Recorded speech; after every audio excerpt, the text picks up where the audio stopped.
네, 학생 여러분들 안녕하세요. 고등학교 2학년 한국사 수업 시작하도록 하겠습니다. 우리 오늘은 이제 어제 배웠던 거에 이어서 이제 대한민국 임시정부의 활동을 좀 살펴볼 건데요. 우리 어제 배웠던 내용들 잠깐만 이야기해보면 우리 어제 대한민국 임시정부의 수립 과정을 쭉 살펴봤었죠. 그래서 3.1운동이 끝난 직후에 국내 국외에 만들어졌던 임시정부 세 가지 좀 살펴봤었고요. 그리고 결국 상해로 통합운동이 일어나서 임시정부가 상해로 통합되는 모습을 살펴봤고, 상해에 임시정부가 위치해 있었던 것은 뭐 외교활동을 주력하기 위해서였다. 이런 걸 살펴봤었고, 그리고 밑에 이제 대한민국 임시정부의 체제를 좀 살펴보면 일단 너무나도 중요한 최초의 민주공화국이었다라는 거, 그리고 삼권분립의 원칙을 취하고 있었다라는 거. 그죠? 기억나죠, 우리 친구들? 그러면 오늘은 이제 대한민국 임정부의 활동을 좀 볼 건데요. 우리 친구들 위에 제목에다가 2번, 좀 굵은 걸로 할게요. 2번, 대한민국 임시정부 활동. 이렇게 하고요. 일단 좀 번호를 붙이고 책을 공부를 해볼게요. 여기다가 비밀 조직 구축. 여기 써주고요. 그리고 비밀 조직을 구축을 해서 독립운동을 하기 위한 이 가로 2번 돈을 모아요. 자금 마련. 자금 마련. 그죠? 그리고 밑에 그렇게 자금을 마련을 해서 외교 활동에 주력을 하고요. 가로 3번이겠죠? 가로 3번 외교 활동에 주력을 하고요. 그리고 옆에 줄 넘어가 볼까요? 외교 활동뿐만 아니라 무장 활동도 합니다. 무장 활동 가로 4번. 그리고 그 밑에 이제 다음 단락에 보면 한편이라고 있거든요. 거기에다 가로 5번 문화 활동 이렇게 써줄까요?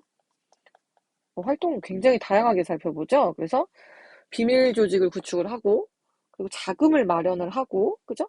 그리고 외교 활동, 그리고 무장 활동, 그리고 문화 활동까지 이렇게 차례대로 살펴보도록 하겠습니다. 일단, 대한민국 임시정부가, 비밀 조직을 구축한 이유가 나와요. 그래서 밑줄 가볼게요. 첫 번째. 읽어볼게요. 먼저 첫 번째. 대한민국 임시정부는 독립운동 자금을 안정적으로 확보하고 나라 안팎의 항일 세력과 원활한 연락망을 구축하기 위해 연통부와 교통국을 설치하였다. 이렇게 나오죠? 밑줄 가봅시다. 일단 이들이 비밀 조직을 구축한 이유는 첫 번째, 독립운동 자금을 안정적으로 확보하기 위해서였어요. 독립운동 하기 위해서는 원동력, 돈이 필요하겠죠. 그쵸? 그 자금을 안정적으로 확보하고, 그리고 또, 나라 안팎에 있는 임시정부를, 상해 임시정부를 중심으로 해서, 나라 안팎에 있는 다양한 그 독립운동 세력들, 항일 세력들과 원활한 연락을 하기 위해서, 그래서 연락망을 구축하기 위해서, 원활한 연락망을 구축하기 위해서, 연통부와 교통국을 설치했다. 이렇게 나옵니다. 그러면 연통부와 교통국을 각각 알아볼까요? 밑에 동그라미 2번. 연통부 나오네요. 선생님이 쭉 읽어볼게요. 연통부는 대한민국 임시정부에 있었던 국내 비밀행정조직으로, 그죠? 그 국내에 위치해 있었다라는 거야. 그래서 대한민국 임시정부가 지금 상해에 위치해 있죠. 상하이에 위치해 있죠. 이 연통부는 국내, 한반도 국내에 위치해 있었고, 재정을 확보하고, 그죠? 그리고 제정되는 법령이나 공문을 국내에 전파하는 역할을 했다고 해요. 그래서 국내에 이런 비밀 행정 조직을 두고 재정을 확보해서, 그러니까 한반도 내에서 여러 항일 세력들에게 거둔 돈들을 안정적으로 상해 대한민국 임정부로 보내고, 그쵸? 재정을 확보하고, 그리고 제정되는 법령, 그죠? 분명히 우리가 어제 대한민국 임시정부가 삼권 분립의 원칙을 취하고 있다라고 이야기를 하면서 뭐가 있었다 그랬어요? 사법기관으로 법원이 있었다 그랬죠. 법원. 그리고 입법기관도 있었죠. 그러니까 그렇게 만들어진 법령이나 공문 등을 국내에 항일 세력에게 전파하는 역할을 했다라는 거예요. 두 번째, 교통국은 또한 3번. 대한민국 임정부의 뭐였다? 통신기관이었다. 통신기관. 그래서 정보를 수집하고 분석하고 독립운동 자금 모집 등을 했다라는 거예요. 그래서 통신기관에서 이제 뭐 정보를 수집하고 분석했다라고 하는데 예를 들어서 일본이 어떤 일을 벌이고 있다, 어떤 걸 계획하고 있다, 요런 것들을 이제 정보를 이제 수집을 해서, 이를 또 분석을 해서 대한민국 임시정부에 이제 전달하는 역할을 했겠죠. 오케이? 그 다음, 밑에 보면은 이제 가로 2번 자금 마련이라고 선생님이 적어놓은 데를 볼게요. 그래서 이렇게 비밀 조직을 구축을 한 다음에 이 연통부와 교통국을 활용해서 안정적으로 자금을 마련을 했는데요. 자금을 마련하는 방법이 우리 교과서에 또 두 가지가 나와요. 읽어볼게요. 한편 대한민국 임시정부는 독립운동 자금 마련을 위해 거기 독립공채를 발행하거나 의연금을 거두었다 이렇게 되어 있거든요. 그다음 동그라미 1번, 동그라미 2번이라고 해볼게요. 독립공채는 우리 친구들 어떻게 생각하면 되냐면, 공채. 우리 친구들 1학년 때 채권이라는 거 배웠어요. 사무행정 시간에 배웠나? 통합사회 시간에도 배웠거든요. 그래서 채권이라는 게 있어요. 그래서 독립공채라는 건 독립을 위한 공적인 채권을 발행했다라는 거예요. 그래서 당시 발행했던 채권의 종류를 좀 살펴보면, 고액화폐가 1,000원. 아니, 1,000원이 왜 고액이야? 라고 생각하지 말고, 지금하고는 물가가 다르죠. 그리고 500원, 그리고 100원, 요 단위에, 이런 화폐 단위의 공채를 발행을 하고, 우리가 30년 내에 수시로 이렇게 발행한 공채를 상환하겠다라는 계획을 세웁니다. 그럼 그 옆에 보면 사진이 나와 있어요. 중국과 미주 지역에서 발행한 독립공채. 그러니까 이 공채를, 이게 지금, 여기 써 있네요. 여기 1,000원. 1,000원짜리 공채 보이죠? 1,000원. 고액 화폐, 고액으로 발행된 공채네요. 그러니까 얘를 가지고 있는 거죠. 그죠? 가지고, 내가 1,000원을 주고 얘를 가지고 있는 거죠. 그럼 대한민국 일정부는 30년 내에 그 1,000원을 어떻게 갚아야 하는 거죠. 그죠? 공채를 왜 발행했는지 이해가 되죠? 그러니까 돈을 좀 초반에 많이 이제 모으기 위해서, 독립이 우선이니까 그런 뜻이 있는 사람들이 독립 공채를 뭐 구입을 했겠죠. 그쵸? 그 다음 의연금이라고 나와 있는데, 의연금은 나중에 돈을 돌려받는 개념이 아니라 그냥 기부금 개념이라고 생각하면 돼. 기부금. 내 돈을 연금으로 기부할 테니 독립을 위해서 써주시오. 뭐 이렇게 해서 기부를 했겠죠. 그쵸? 네. 그러면 이제 밑으로 내려가서 외교 활동을 보도록 하겠습니다. 외교 활동에서 살펴볼 것은 이제 첫 번째, 우리가 3.1운동 할 때도 한번 언급했었던 게 여기 또 나오는데요. 일단 조금 밑줄을 그어볼게요. 초반에 좀 먼저 읽어볼게요. 초기에 대한민국 임시정부는 열강으로부터 임시정부 승인을 받고 독립에 대한 지원을 이끌어내기 위해 외교 활동에 주력하였다라고 나와 있죠. 이 외교 활동에 주력하기 위해서 대한민국 임시정부가 어디로 통합이 됐었어요? 상하이로 통합이 됐었죠. 그쵸? 첫 번째, 그들의 외교 활동을 좀 살펴보면, 여기 동그라미 1번. 파리강화 회의에 파견되어 있던 김규식을 대한민국 임시정부 대표로 임명한 등이라고 되어 있네요. 그 파리강화 회의에 파견되어 있던 김규식을 대한민국 임시정부 대표로 임명했다라고 되어 있어요. 이 파리강화 회의에 김규식이 파견돼서, 우리의 독립의지를 알린 것은 3.1운동의 배경에서 배웠었어요. 그쵸? 그런데 왜 여기 외교활동, 대한민국 임시정부 외교활동에 또 이 파리강화 회의에 대한 내용이 나왔을까? 좀 의문이 들 수 있는데요. 이 파리강화 회의는요, 거기다 써볼까요? 1919년 1월부터 1920년까지 이어졌어요, 회의가. 그렇기 때문에 우리가 1919년에 3월에 3.1운동이 일어났죠? 그쵸? 그러니까 이전 맞죠? 1월이니까. 그리고 지금 임시정부가 만들어졌을 때도 이 카리강화 회의 김교식이 어떻게 파견이 이미 되어 있는 거예요. 그쵸? 그런 김교식을 대한민국 임시정부의 대표로 어떻게 임명했다라는 거예요. 알겠어요? 원래 김규식은 어디 소속이었죠? 김규식은 국외에 있었던, 여기다 써줄게요. 김규식은 국외 상하이에 있었던 신한 청년당 소속으로서 파리강화 회의에 대표로 갔었던 거죠. 근데 이제부터 대한민국 임시정부, 그러니까 대한민국 대표로 임명해줬다라고 생각을 하면 돼요. 그 다음 두 번째, 외교활동을 좀 원활하게 하기 위해서요. 동그라미 2번 미국에 구미위원부라는 걸 두었어요. 그래서 당시 대한민국 임시정부의 대통령이었던 이승만은 주로 이 구미위원부에 머물면서 외교 활동에 주력했다라고 이야기를 합니다. 됐습니까? 네. 그리고 그 밑에 이러한 노력 덕분에 중국의 순원은 순원을 주반으로 한 중국 정부의 승인을 받았고, 그러니까 대한민국 임시정부로서 승인을 받았다라는 거고, 그리고 또 4번. 소련의 레닌으로부터 독립운동 자금을 지원받기도 하였다. 그 밑줄 그으세요. 됐죠? 네. 그러나 밑에 뭐라고 나오냐면 두 줄 읽어볼게요. 그러나 제1차 세계대전의 승전국인 미국, 영국 등이 주도하는 국제사회에서는 한국의 독립 여론을 환기하는 데 머물렀다라고 되어 있어요. 사실 우리가 3.1운동에서도 이야기했었던 그 미국 윌슨 대통령이 이야기했던 민족 자결주의 이런 것이 사실 우리에게 적용되기가 어려웠던 거는 일본이 제1차 세계대전에서는 패전국이 아니었기 때문이죠. 그쵸? 그렇게 좀 살펴보면 될 것 같습니다. 그럼 옆으로 넘어가 볼게요. 무장활동으로 넘어가 있는데 조금 의문이 들 수 있어. 우리 친구들이. 왜 그러냐면 분명히 선생님이 대한민국 임시정부가 상하이에 통합이 됐다라는 건 앞으로 독립운동의 그 여러 가지 운동 노선 중에서도 외교 활동에 주력하고자 하는 게 아니었나 라는 생각이 지금 딱 들어야 돼. 분명히 외교 활동에 주력하고자 상하이의 임시정부를 통합을 했는데 왜 외교 활동이 아닌 무장투쟁을 같이 했을까라고 의문이 딱 들어야 하는데요. 기억이 날지 모르겠지만 우리 친구들 대한민국 임시정부의 대통령이었던 이승만은 외교를 굉장히 중요시했던 사람이지만 그 국무총리였던 누구? 이동희. 이동희는 무력 투쟁론자였죠. 그죠? 그래서 단순히 대한민국 임시정부에서 외교 활동만을 한 것이 아니라 이렇게 무장 활동까지 했다는 거를 같이 좀 기억을 하면 좋을 것 같고요. 밑줄 가볼게요.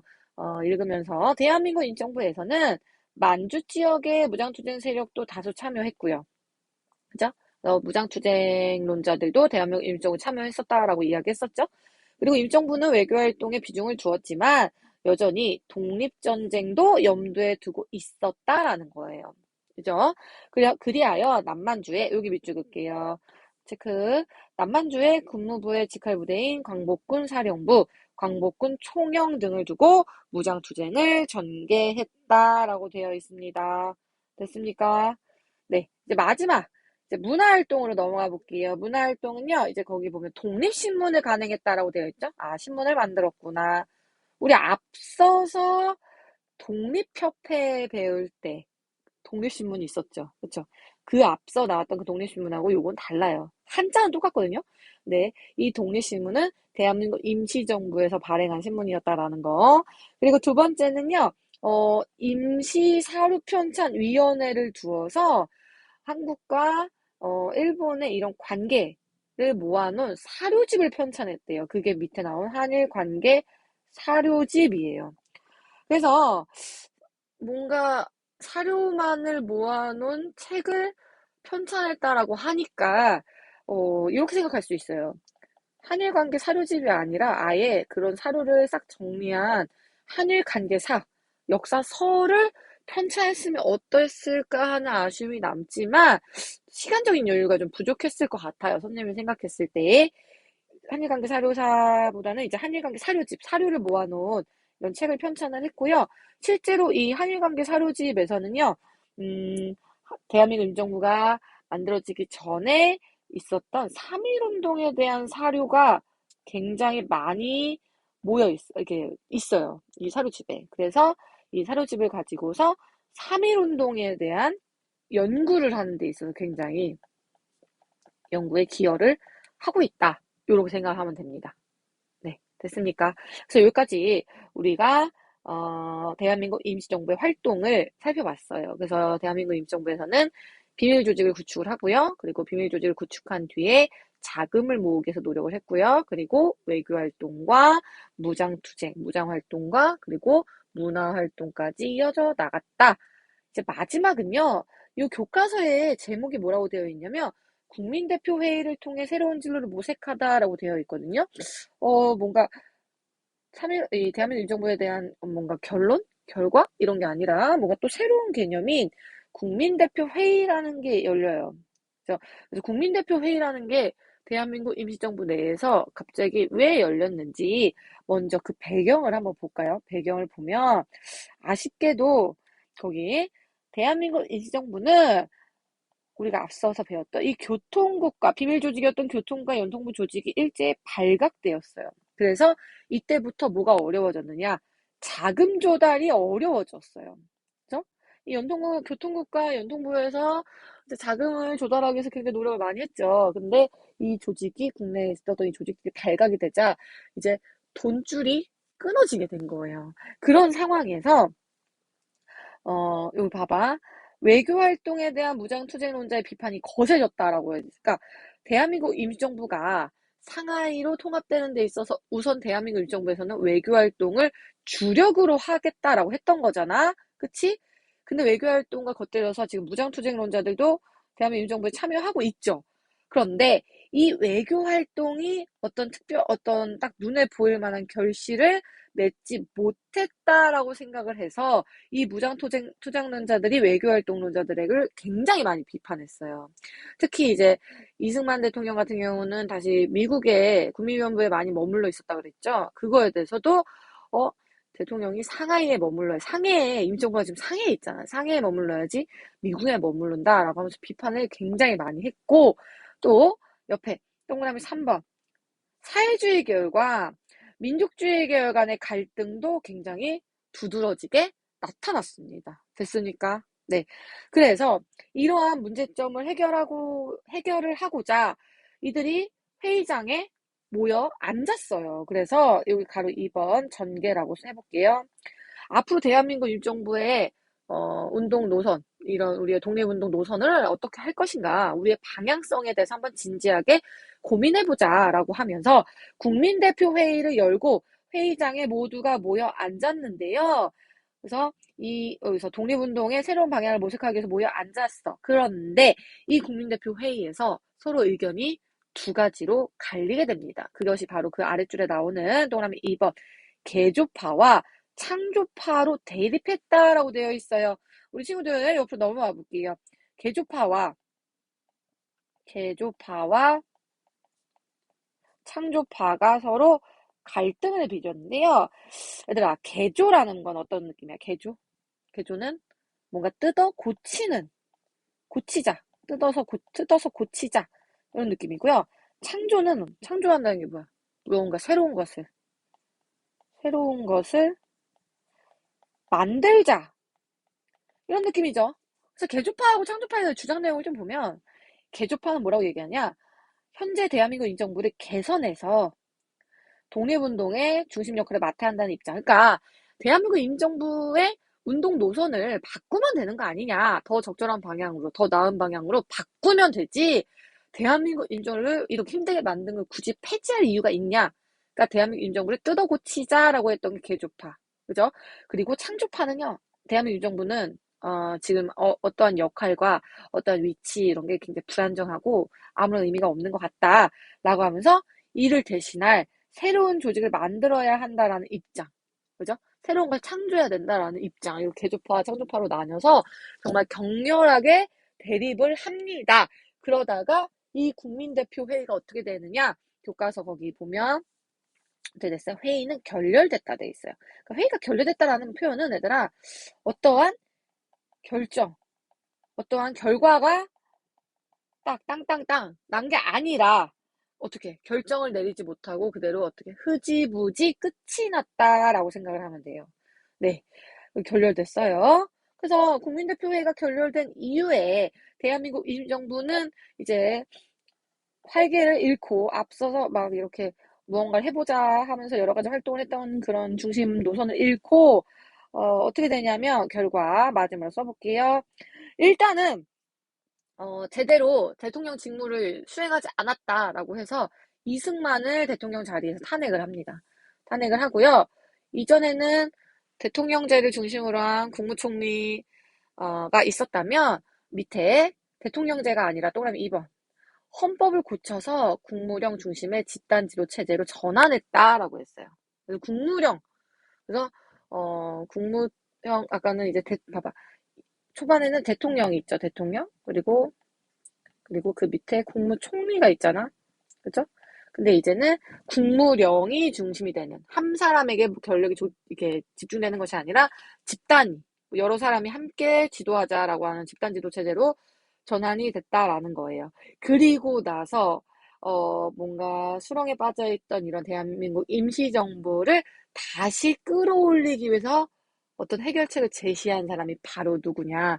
밑에 동그라미 3번 김구가 만든 1931년에 만든 한인애국단입니다. 저번에도 한번 한인애국단의 활동들에 대해서 좀 설명했었는데 이 한인애국단에 속해 있는 사람이 누구라고 했어요? 이봉창, 또 윤봉길, 그쵸? 의거 활동한다 그랬죠? 그래서 요 내용 한인애국단은 이제 뒤에 나와요. 그래서 그때 연결해서 살펴보도록 하겠습니다. 그래서 여기까지 우리가 대한민국 임정부의 활동과 대한민국 임정부의 새로운 노선을 고민하기 위한 회의였던 국민대표 회의에 대해서 좀 살펴봤는데요. 옆에 있는 사료들을 조금 더 볼게요. 일단은 네, 그럼 이제 174쪽하고 175쪽에 밑에 사료 좀 같이 한번 볼게요. 이제 174쪽은 뭐라고 되어 있냐면 임시정부 수립의 신호탄 대동단결 선언이라고 되어 있어요. 이 대동단결 선언도 한국사 시험이나 이런 데 굉장히 많이 나오는 사료인데요. 같이 봅시다. 일단 첫 번째 줄을 읽어볼게요. 조금 어려울 수 있는데 해석해서 같이 한번 읽어볼게요. 윤희왕제 순종. 윤희왕제가 삼보 영토 인민 주권을 포기한 경술련 1910년 8월 29일은 즉 우리 동지가 이를 계승한 8월 29일이니 라고 되어 있어요. 배웠던 걸 좀 기억을 떠올려서 한번 볼게요. 우리가 1905년 일본이 우리와 뭘 맺었어요? 강제로. 을사늑약을 맺었죠. 을사늑약에서 우리는 뭘 박탈당했어요? 외교권을 박탈당했어요. 그리고 나서 1907년에 당시 고종이 헤이그 특사를 파견하죠. 을사늑약의 부당함을 알리기 위해서 헤이그 특사를 파견했는데 이를 계기로 일본이 고종을 어떻게 해요? 강제로 폐위시키죠. 폐위. 고종을 폐위시켰다. 고종이 폐위되고 나서 그 자리에 이제 앉은 게 다음 순종이죠, 순종.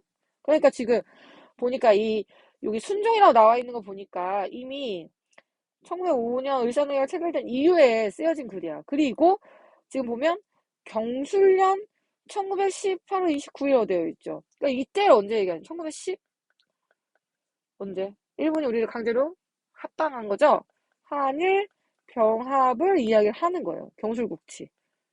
이때부터 이제 일제강점기가 시작된다 그랬죠? 그래서 봐봐 다시 읽어보면 윤희왕제의 순종이 삼보 우리의 영토, 인민, 주권을 포기했던 이 1910년 이후로 이 삼보가 일본에게 간 것이 아니라 누구에게 왔다고 되어 있냐면 우리 동지가 이를 계승했다라고 되어 있어요. 그러니까 이것이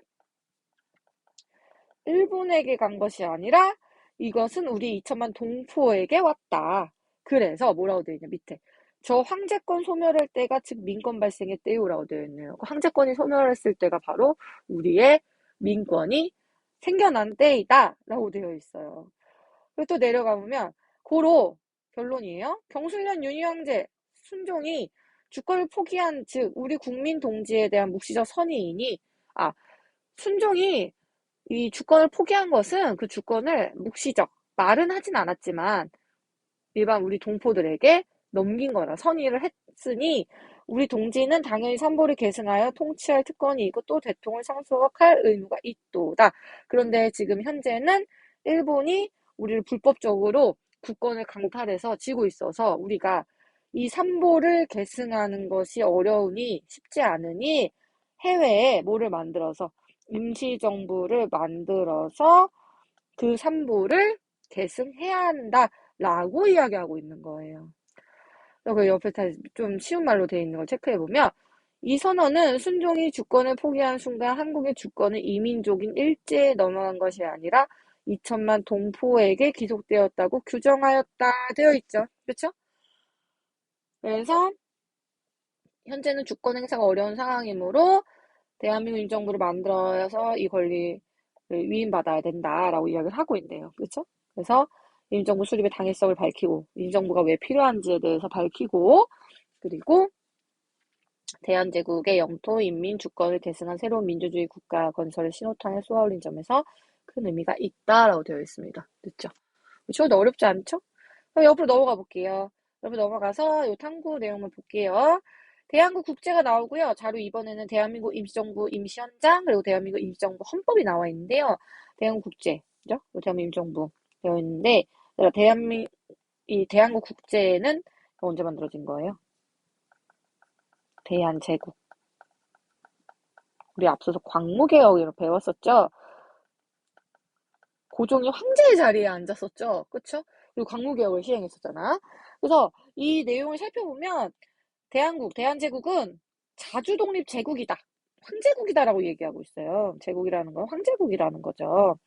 대한제국은 전제정치이다. 그죠? 전제정치? 주권이 누구에게 있다? 황제에게 있다. 그죠? 대항제는 이런 군권을 누리고, 그죠? 대한민국 대항제는 뭐 법률도 제정하고, 그걸 뭐 반파 집행도 하고, 대사특권 강화 복권을 명한다. 인사권도 가지고 있고, 그래서 우리가 이 내용을 앞서서 살펴봤었는데, 대황제에게 권력이 집중되어 있다는 걸 우리가 알 수가 있죠. 그쵸? 그 다음 자료 2번은 대한민국 임정부의 헌법이 나와 있는데요. 일단, 다에 뭐라고 써야 될까요? 대한민국 임정부 임시현장. 대한민국은 뭘로 한다? 대한민국의 정치체제는 뭘로 한다? 그거 쓰세요. 민주, 공화제. 이제 왕이나 황제가 존재하지 않아요. 그죠? 그리고, 밑에 제2조에 보면, 대한민국의 주권은 대한인민 전체에 제한. 그러니까 주권이 누구인가 특정 한 사람에게 있는 것이 아니라 모든 국민에게 있다라고 이야기를 하고 있고요. 대한민국의 강토는, 그러니까 영토는 구한국의 판도로 한다. 그러니까 구한국, 여기서 말하는 구한국은 대한제국을 얘기하겠죠. 대한제국의 영토만큼을 이 대한민국의 영토로 한다라고 되어 있어요. 그렇죠? 그래서 여기까지 우리가 대한민국 임시정부에 대해서 좀 살펴봤고요. 이제 활동이나 이제 요거들 살펴봤고, 다음 시간에는요, 여기 176쪽의 3.1운동 이후 항일민주운동의 방향, 여기를 할지 안 할지 조금 고민이긴 하지만, 요거 먼저 하면, 이제 무장 독립전쟁으로 넘어갈 수가 있습니다. 그래서 1920년대에 국의 독립운동에 대해서 공부를 할 거고, 봉오동 전투와 청산리 대첩에 대해서 자세히 다음 시간에 알아보도록 하겠습니다. 오늘은 여기까지 하도록 하겠습니다. 우리 학생 여러분들 교과서에다가 내용 정리 잘 해놓을 수 있도록 하세요. 그럼 안녕.